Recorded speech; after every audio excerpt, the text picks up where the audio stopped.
is the Happy Scientist Podcast. Each episode is designed to make you more focused, more productive, and more satisfied in the lab. You can find us online at bitesizebio.com/happyscientist. Your hosts are Kenneth Vogt, founder of the executive coaching firm Vera Claritas, and Dr. Nick Oswald, PhD, bioscientist, and founder of Bitesize Bio.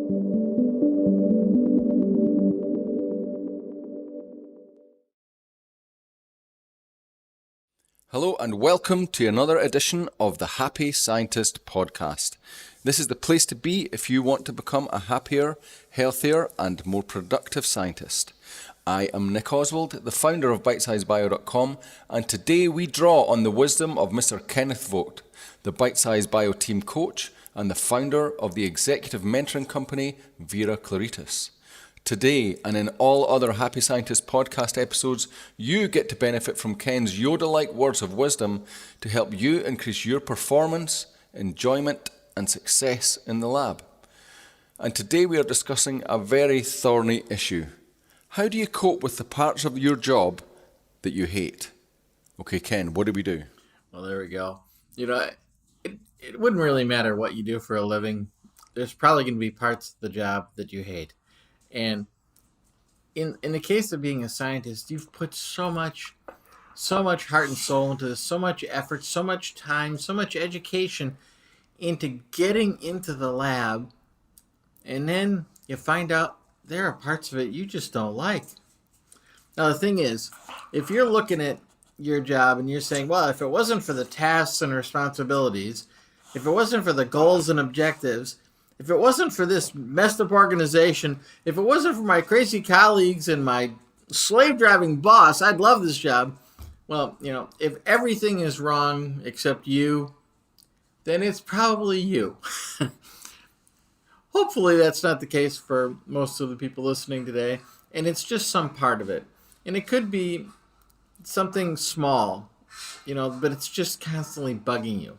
It could be something that is big, but it doesn't happen very often, but it's enough to really bother you. Or it could be something just grates on you, something that just wears you down. And it's true that these kind of things happen in whatever you're doing. And if you're looking at your job and going, I don't know what I'm doing here. If I would have stayed at Burger King, I'd be manager by now, So it's always easy to fantasize about what if I'd taken a different path, or done something different, or I took that other job in that other lab, or if I'd gone in a different direction. But you have to deal with the reality that's in front of you. And so it's there's nothing wrong with recognizing there's something about this job that I don't particularly like. And it might be that, I really hate having to do these monthly reports. I really don't like having to write up these experiments. I really don't like the experiment I'm doing. and I don't like that I've been tasked to do certain things and I didn't get to choose them.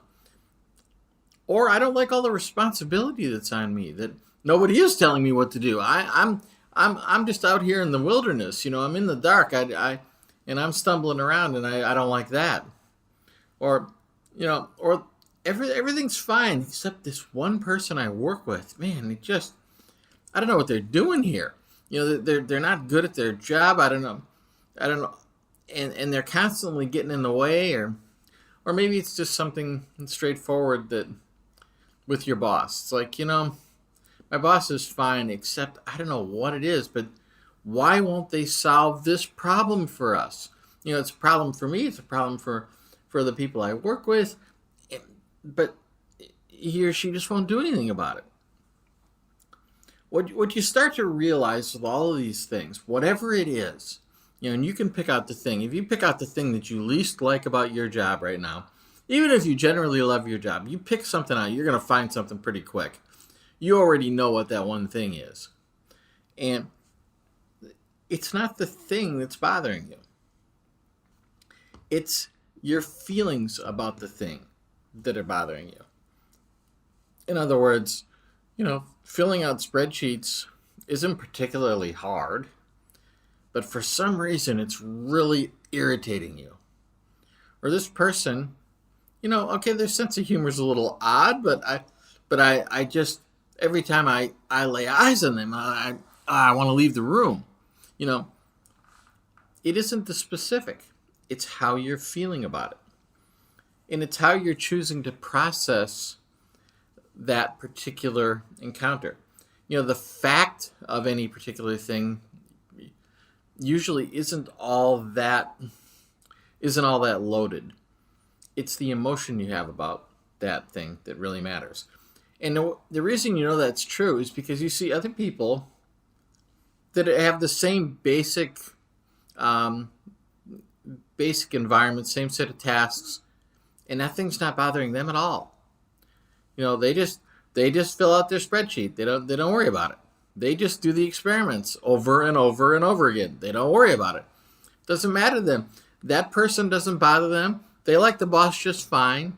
They think the equipment is adequate. They just go through the same motions as you, but without the anxiety about it. So you can look at that and go, what are they doing different than me? How are they able to not be stressed out by this? How come they don't hate it like I hate it? Well, here's a question to ask yourself. How do you sort? When you say sort, what do you mean sort? I mean, how do you sort events? How do you look at things? Do you sort by the negative or do you sort by the positive? In other words, is your first place you look is what's wrong with this? And we've all encountered people like this. You call them up on the phone and their first question is like, Bob, what's wrong? Like, wait a minute, why is something wrong just because I called you? But they sort by the negative. They're looking for the problem. Now there's this notion of looking for the problem isn't necessarily all bad, and especially in scientific endeavor, you often are looking for problems, and that's purposeful. But are you looking for problems because they're interesting, because they are going to be one step away from solutions, or are you looking for problems because you hate problems and you want to defeat problems? You can even try and give yourself a positive spin about it, that I'm a warrior out to defeat the evil problem. Well, it's still sorting by the negative. What if, however, you looked at it from the positive? That is, okay, I'm looking for things that I can fix, that I can enhance. I'm looking for things I can finish. So maybe I hate doing the monthly report, but boy, I really like finishing the monthly report. You can see it from that positive side. Now, a lot of this comes down to are you just generally pessimistic or are you generally optimistic? And it's been my observation in the world that if somebody's an optimist, they generally see themselves as an optimist. But if somebody's a pessimist, they think they're a realist. And, they're not the same thing. And an optimist knows better than to label themselves a realist in most cases. But a pessimist needs to recognize that they too are not a realist. A realist is a different thing. A realist just looks at what is there. Now, as a scientist, that's very useful. You can just look at what's there. And that can take you pretty far. On the other hand, you don't want to be limited by that, because you do need to see things beyond what are right there in front of you. The question is, are you going to see them as things to be afraid of, things to be bothered by, or are you going to see them as opportunities? Another way of looking at this is, if you were a jurist, if you were a judge, and you were going to look at every situation, do you first look at it as they're innocent until proven guilty? Or do you look at it as they're guilty until proven innocent? Or do you look at it as, I'm going to go on the preponderance of evidence? Now, there are actually legal uses for all three of those things. That first one is the typical criminal judicial system in democratic states. The second one is a typical criminal operation, or criminal judicial system in more totalitarian states. And that last one is for civil suits that aren't criminal. Because so the idea is that on the first one, innocent until proven guilty is because, we're not real good at knowing absolutely accurately the truth. So what we got to do is we got to create a system where if there's errors, well, they don't hurt anybody, or they're less likely to hurt somebody. So it's better to let a guilty person go free than an innocent person go to jail. That's their outlook. In the totalitarian system, their outlook is that you're guilty until proven innocent. Well, that means that we just can't have chaos around here. So therefore, it's better to punish some innocent people occasionally, so as to not have any criminal element around at all. And then the preponderance of evidence thing is used for civil suits because in that case there's no real authority on either side. There's just a defendant and a plaintiff. And so, one of them's right, one of them's wrong. That's how we're going to have to decide here. So, how are you looking at your job?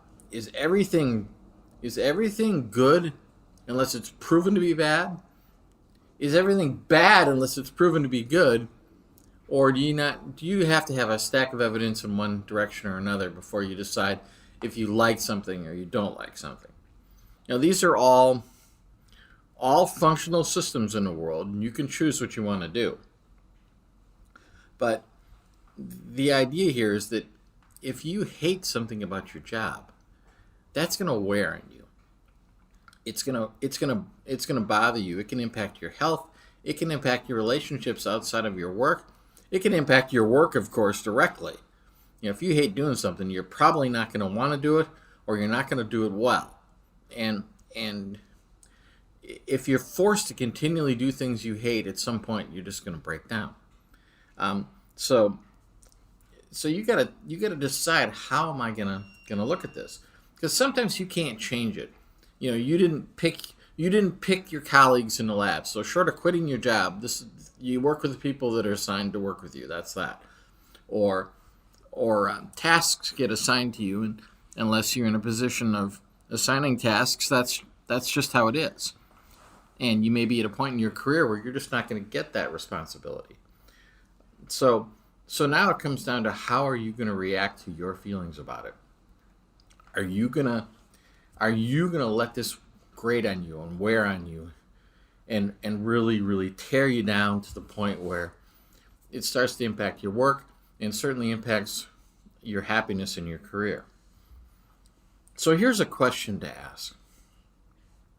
When you encounter something that you just hate about your job, and by the way, you're not a bad person if that happens to you. It can sneak up on us. So it happens, you realize one day, wow, I really hate working with Sally. So here's a question to ask yourself. What if you just accepted it?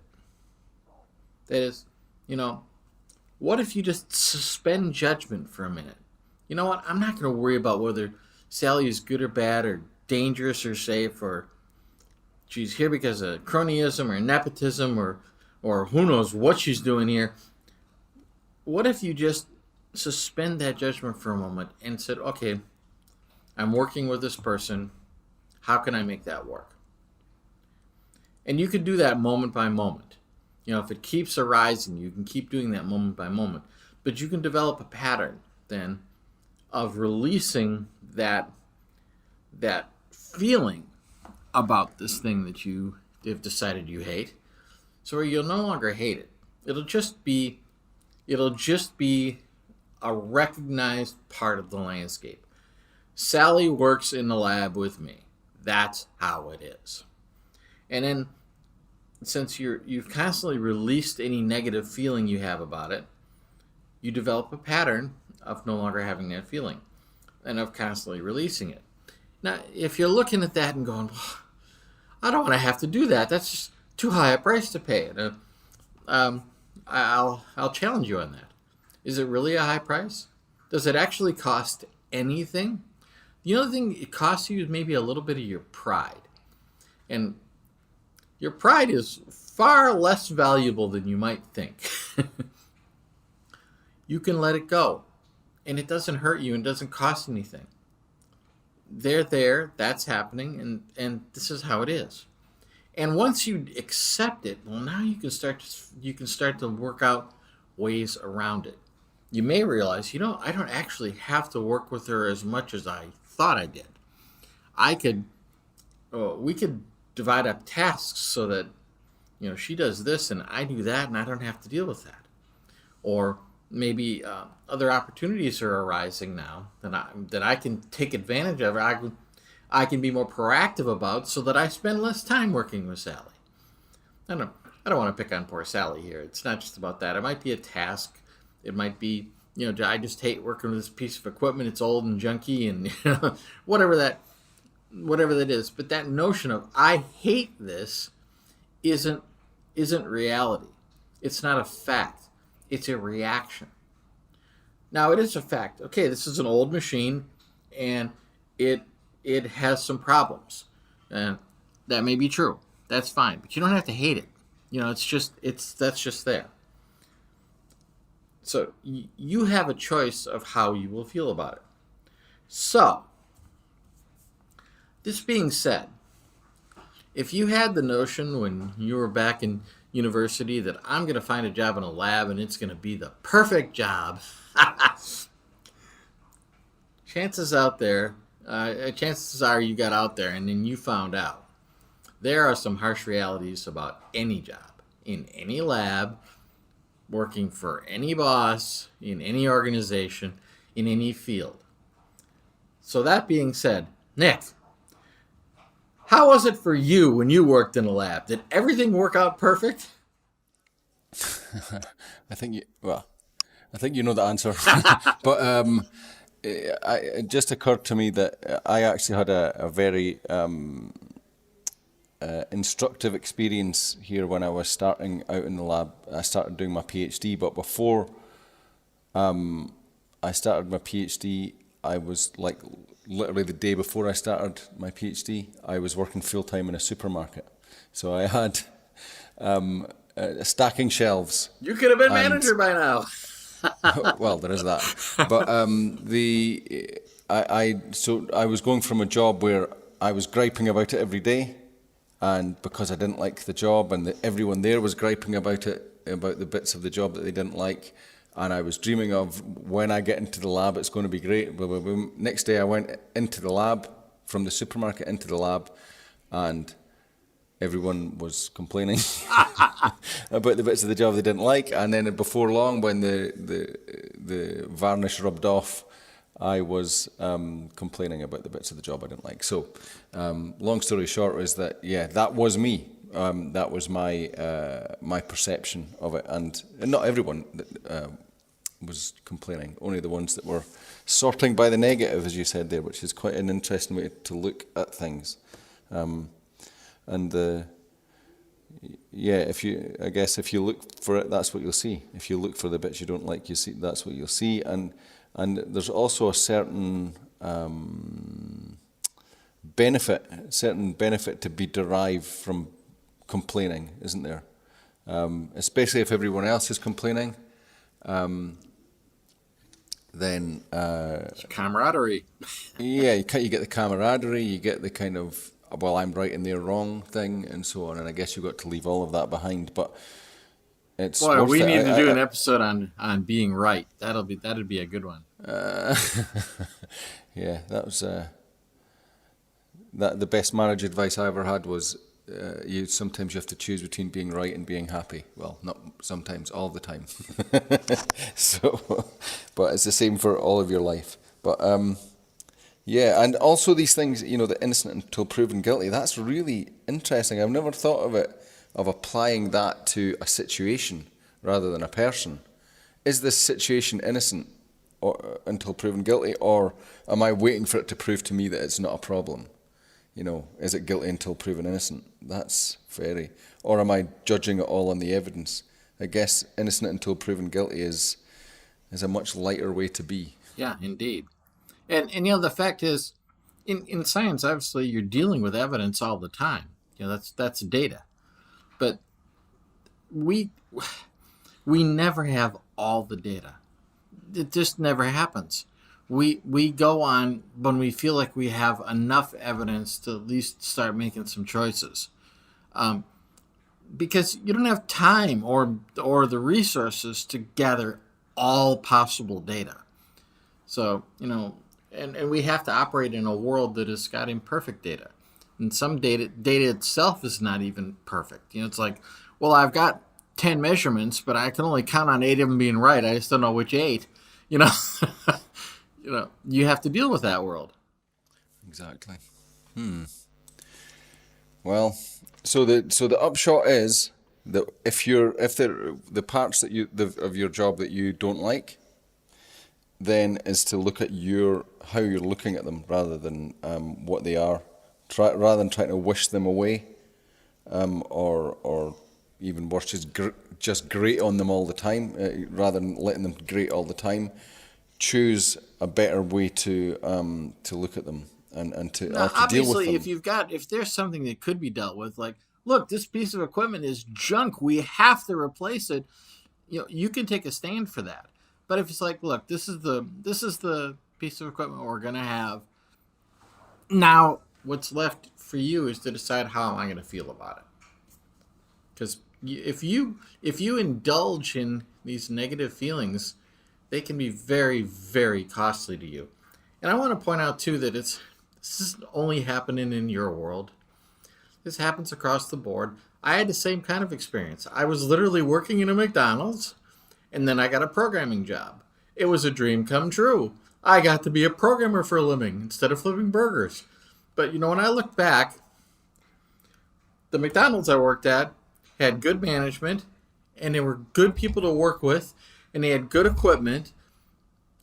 And then I got into this programming job where I worked with some really messed up people. So, it wasn't so obvious. Plus you have more responsibility and stuff, and you can, in the programming job at McDonald's, it's lighter. You might get less money, so it's what are you going to focus on? Yeah, exactly. So, and so my final point here is to say that this notion of I hate part of my job, well, hate is a choice. Just like love is a choice. How you feel about it is up to you. Now, I'm not telling you to love doing those monthly reports if you don't like them, but you don't have to hate them. There is a continuum there, and you could get to a more moderate place on the continuum and realize, what, this is work. Work means sometimes doing a few things that are not my favorite things to do. But fine, that's just part of the mix. And you learn things from even those things, those tasks. So make a choice how you're going to look at it. It is up to you. No one has to hate their job. There are people that are breaking up rocks and they're whistling and singing while they're doing it. It can be done. Yeah. Interesting. Well, and so the bigger sort of picture is, and I guess a trap that you might fall into in a career path like science, is that there's always a next step, and you can always expect the next step to save you rather than you just save yourself now. Yeah. Yep. That's right. So we have a lot more say over how we're experiencing things than we sometimes give ourselves credit for. Which is good news. Yeah, exactly. Take heart. There's hope for you. Just stop doing it to yourself. Exactly. And when you realize, I'm the one doing this to me. The fact that I got assigned this thing I don't like wasn't so bad. It's my making myself miserable doing it that's bad. So, yeah. Let yourself off the hook. Okay, I think that brings us to the end of another really actionable piece of advice. Please do it. It's going to make a big difference for you if you can. It's going to make a big difference for me if I can do that. So let's all do it. That's right. So, and again, it's a continuum as well. It's these are the sort of things you can just try and get 1% better at every day, rather than. It's not always possible to just nail it straight, and solve the issue for yourself. Yes, that one fell patented swoop. Nick Oswald 1% better. I love it. That's not mine. That's what's his name? James Altucher. Even better, James Altucher. Yeah. I say even better. James Altucher is truly a character, but he's not a lab trained scientist like Nick. So. I don't know whether that's a good thing or a bad thing, but anyway. Okay. Right, so that just leaves me to, before we go, remind you about the rest of our episodes. For all of the other episodes of this wonderful podcast are at bitesizebio.com/The Happy Scientist.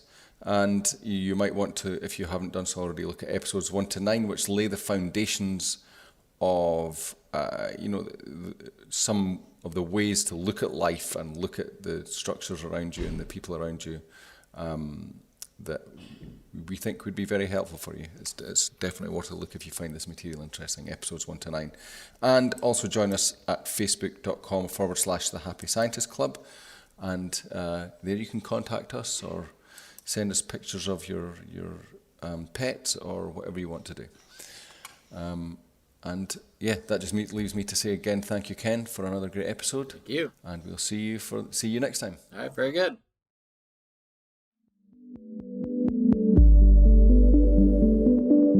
The Happy Scientist is brought to you by Bitesize Bio, your mentor in the lab. Bitesize Bio features thousands of articles and webinars contributed by hundreds of PhD scientists and scientific companies who freely offer their hard-won wisdom and solutions to the Bitesize Bio community.